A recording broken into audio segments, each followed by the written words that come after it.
Hey guys, Angela here with Turo Family Chiropractic and your movement minute. So this time of year, a little colder out, it's harder to get outdoors and be active, especially on those very, very severely cold days. So a good way to just add a little bit of movement into your day, especially if you have a very sedentary job, is to take some time and just do some sit to stand. So if you're at a desk all day long, using your break, we talk about using your break to stand up and move around, but you can actually use your break to physically stand up and go multiple times. So what you want to think about doing is having nice control on the way down so that you're coming down in a nice, easy, controlled manner. You don't want to be falling down if you feel like you kind of get to this point and then you're making a big thud into the chair. That's not what you want. So you want control on the way up, control on the way down. If you have handles, or if not, you can use the bottom. If you don't quite have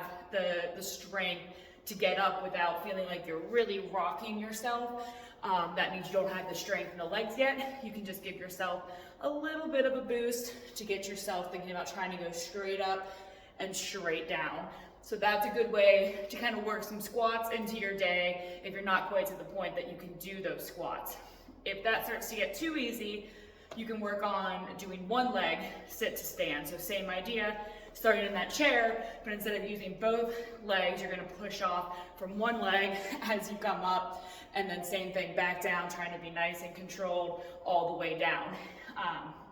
If that's too much with the other leg completely off the ground, you can kind of use it as a kickstand. So put that heel of the front leg and you're still pressing off that back leg, but you have that front leg little kickstand to help. And then you're gonna do do 10 or 15 on one side and then switch, do your 10 or 15 on the other side.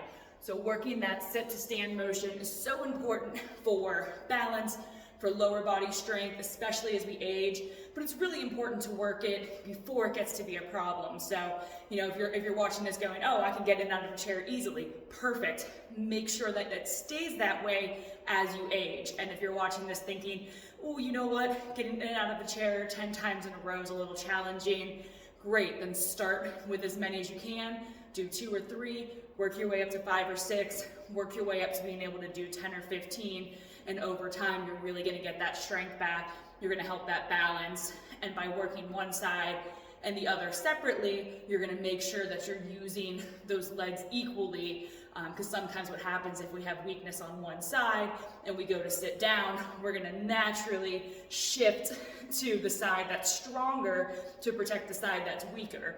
And if you continue to do that over time, the weaker side is gonna continue to get weaker. So by doing the one-legged, you're forcing yourself to work both sides and not putting all of that weight into the side that's stronger and avoiding the weaker side.